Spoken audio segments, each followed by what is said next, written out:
So, you have mentioned in the past that B2B marketing could learn from B2C tactic. I'm curious what you would say the main difference between B2B and B2C marketing is. I think for me, when I think of the difference, B2C marketing to me is a little more mature and a little more savvy and experienced. I feel like B2B marketing doesn't have to be as mature as B2C because they're working. It's almost that it's easier in some regards because you have much higher LTVs. I feel like you have more room for error when you're selling, big enterprise things. When you're selling something that's 5, 10, 20, $100,000, like possibly you have that kind of budget to throw around to win those contracts. I feel like it could almost make B2B marketers lazy. It's a completely different experience when you're selling really small items and the margins are razor thin and the competition is really stiff. That's a really hard environment to market in. So I feel like B2C has had to be more clever about tracking, about attribution, about retargeting, segmentation, reading into the data. Whereas, yeah, you can make more mistakes and you can guess more and have more gray area in B2B. And so, yeah, I think the maturity of targeting and retargeting and the structure and segmentation is some of the big differences between those two. It's also, I guess, in the way that the products work, the life cycles of B2B is a lot longer and the deal sizes are bigger. It takes more trust. So theoretically, there should be a lot of differences in those styles. But I feel like, yeah, there's been less thought put into the B2B side of things in my experience. So, when you say maturity in B2C marketing, is that just in terms the length of time that the product has been available or been present in front of a prospect? Or would you say it has more to do with the audience that B2C is talking to versus B2B? I guess I'm actually more referencing the maturity of the marketer, of the actual people doing the marketing. So I feel like B2C marketers are a little more savvy and have more experience, have more tricks up their sleeve, are more mature marketers for in a lot of areas than B2B. I honestly feel like a great, amazing B2C marketer could come into like an enterprise software company and figure out how to do that marketing way more efficiently than whoever was doing there. A B2B marketer would probably really struggle to take over some e-com budget and squeeze out profitability because it takes a lot more finesse and skill and a lot less room for error. So I feel like they would struggle a lot more in that situation. Yeah. Okay. I get it. Those B2C sales funnels are really small and short. So you only have so much time to really capture a customer before, you probably miss out on them. Whereas in B2B, you have a little bit more time and a little bit more kind of leeway to make that happen. Yeah. And bigger margins. The margins make a big difference. Like when you're selling $5 items and you're calculating LTV based on like monthly and yearly consumptions of a small product, and you're taking like a loss in order to get long-term clients or customers, like, and yeah, it's on such a short window and the margins are so thin. Like it's just a lot more competitive math, I feel like, than B2B has to deal with.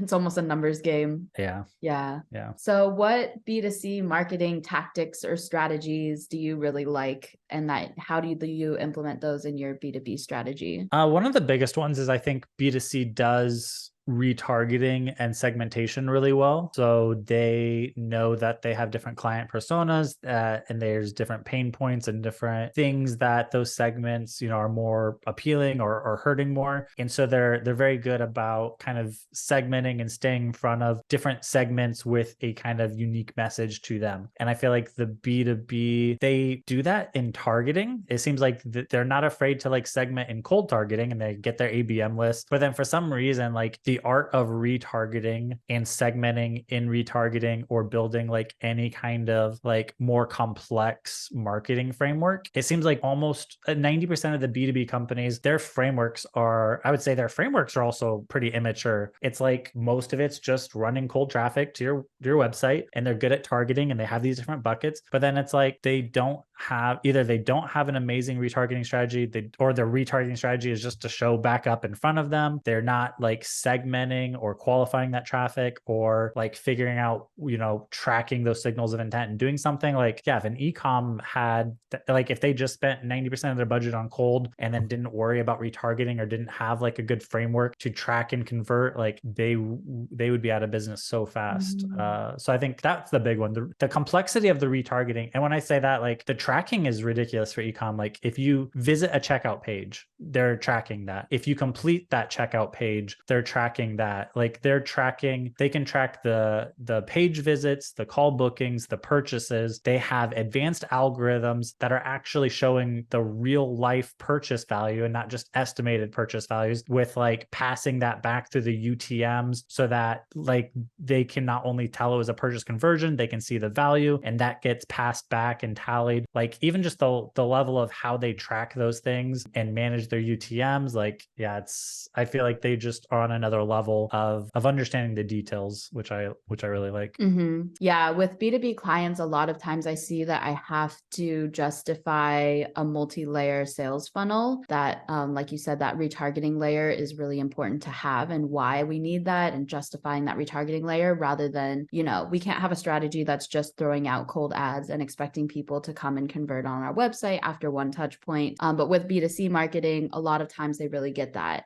If you only see a product once, you visit your website and then they don't buy, they're not going to buy again until they see a couple more ads from you. So that retargeting is really built out in B2C, and you can really see that actively across the board in a lot of B2C companies. Yeah, it's like the B2C just know like it's just a basic part of life. But for some reason in the B2B world, it's almost like retargeting or having an actual retargeting and framework around retargeting seems like some crazy new age idea. And really, like in most marketing in B2C world, like that's just the basics. Like you wouldn't even dream of spending all this money getting like people to your website and then not retargeting them and staying in front of them and converting them. Like that just seems crazy. Yeah, I think in the B2B world too, a lot of B2B marketers get stuck in the mindset of, oh, this is a longer sales funnel. So, we're just going to put out content in random places. Like we'll just put out a weekly blog. We'll send out email marketing or email blasts. We'll like tell people to sign up for our newsletter, and that's going to drive the conversions. And that's not necessarily how it works. Obviously, having content across the board is really beneficial. But if there's no strategy of distribution, if there's no money behind the distribution is a big part of the paid ads and retargeting with ads, then it's really hard to see that work. Yeah. I think also one of the other big things I just thought of that I really like from B2C is that they don't necessarily just hit you over the head with like